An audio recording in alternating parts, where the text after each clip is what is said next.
Getting muddy, flat prints can definitely be the most frustrating part about shooting black and white film. Especially if you're shooting a black and white film that everyone else just seems to love and you've even seen them make a million incredible images with it. So why then are yours falling flat? Well, here's what professionals know and amateurs don't. The cause is more than likely the light and contrast in your scene and how your negative actually recorded it.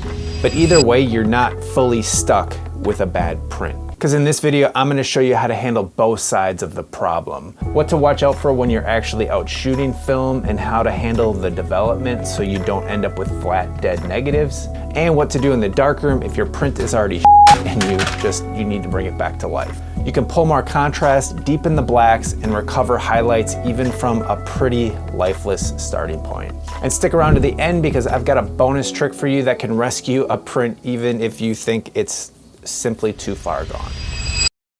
First, we have to talk about something that can make or break your prints before you ever even step foot into a darkroom. And that's just the lighting in your scene when you're actually out taking your pictures.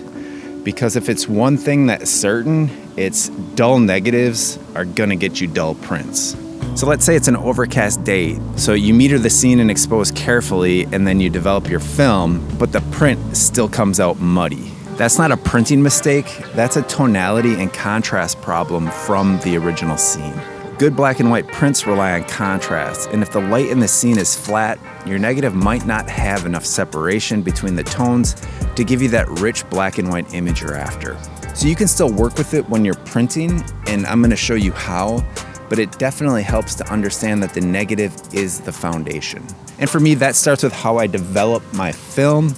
And I'm gonna share with you my kind of 3 go-to ways for roll film when analyzing a scene and how I plan on developing that film. So the first is a normal scene. This is your average subject with decent light, good range between the shadows and highlights. In this case, I just follow my standard development time. This on average will get me a great negative with good contrast to start printing from. I'm not trying to fix anything here. I'm just trying to preserve what I saw in the scene, and this will give me some flexibility in the darkroom. The second is a flat scene. This is the one that messes up a lot of people.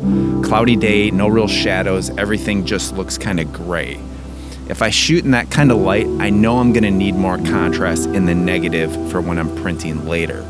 So I give the film more development time, usually like 40 to 50% more. That extra development is going to expand the midtones and the upper highlight range to give me more contrast at the printing stage later. This just makes the negative print with better contrast, and ultimately it's gonna match your printing paper better. It's like building the contrast into the scene when the negative's not giving you any. And the third way is when you're dealing with a high contrast scene. Harsh sun, deep shadows, bright highlights, this is where it's easy to blow it. In that case, I'll usually pull the development. Now you can do this by shortening the development time, using a more dilute developer, or reducing agitation from every minute to every 3 to 5 minutes. Or you could use a combination of all 3. Less development flattens the curve a bit so you don't end up with blown highlights and blocked up blacks. It's definitely not about making the negative flat, it's about keeping it printable. These small tweaks give me a better shot at a beautiful print before I even walk into the darkroom. And that means less frustration, less wasted paper, and more creative control later on. And here's a quick tip. If you're not sure what the scene is actually giving you in terms of contrast, just look at the shadows. If the shadows have a hard defined edge, you're probably in a high contrast scene. If they're present but they're soft and diffused, that's more of a normal contrast situation. And if there are no visible shadows at all, then you're most likely in a low contrast scene. This is a really simple way to just judge contrast with your eyes on the fly when you're out and about. And that's something you can start just paying attention to when you're walking around in general, to start judging these things. And then you can correlate that scene to how your negatives are printing and how you develop the film. So you should always be paying attention to the lighting. Like, is it creating shadows? Is it creating depth and dimension? Or is the scene just falling flat? And that could be as simple as just changing your angle. Even on a dull day like today, there is a lot of directional light. It's just coming from above, and it's hard to actually see any hard shadows. But there is direction on light all the time. So just always remember, print quality starts at the shooting stage and with your negatives.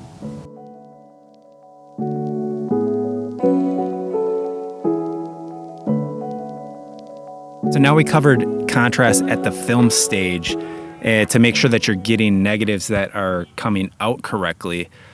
But what happens if you already have a print that just looks like crap? Well, that's where the darkroom comes in. Because even if the negative isn't perfect, there is just a ton you can do at the printing stage to bring it back to life. So I'm going to share with you my top 3 kind of go-to ways to make sure that I'm not getting muddy, like low contrast, lifeless prints.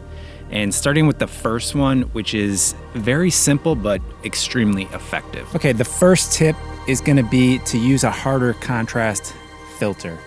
Now, I know this might seem obvious, but a lot of times the best plan is to just go back and start back at the enlarger.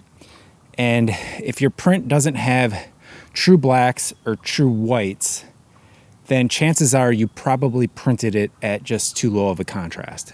Reprinting the print, say if you use the number 2 filter, try a 3, a 4, or even a 5. And it's okay if the print goes to pure white and to pure black. A lot of times that's what it'll need to really make it pop.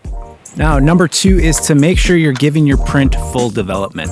Develop fully with fresh chemistry. In darkroom printing, a lot of muddiness comes from underdevelopment or just exhausted developer. In fact, dull prints from good negatives can often be traced to exhausted print developer. So I see a lot of people out there like advising to reuse your developer, you know, in a means to like maybe save money. I'm not really sure. But if you think about it, your chemicals, specifically your developer, well, chemicals, are going to be the cheapest part of your printing process. So don't try and save a few pennies on developer to sacrifice the more expensive paper. So I always mix fresh developer every printing session. Make sure your print spends the full recommended time in a fresh, active developer at the correct dilution and temperature. If you snatch the printout too early or the developer is weak, the blacks may not reach their maximum density, yielding flat, muddy results. So like I said, I don't reuse developer, and I would recommend for RC prints you develop for a full 1.5 to 2 minutes, and for fiber-based prints, 2 to 3 minutes. This is gonna make sure that your print is fully developed and comes all the way up in the developer.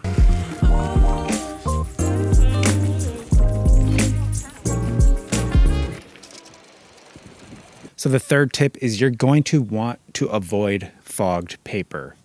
There's nothing that will veil your highlights and kill your whites more than if you have fogged paper. And this can come from your safe lights, this can come from age, just poor storage conditions of your paper, but this will definitely make your prints muddy and lifeless. So make sure you check your safe light and darkroom environment for light leaks or improper filters on your safe lights.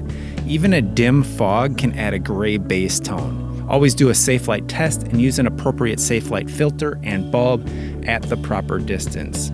You're gonna wanna make sure you use fresh paper as fresh as you can and store it properly, cool, dry, and in a full light tight container or its box. Photographic paper can fog with age, heat, and humidity, gaining a gray veil that will lower your contrast and kill your prints. All right, on to the bonus tip. This one is bleaching your prints.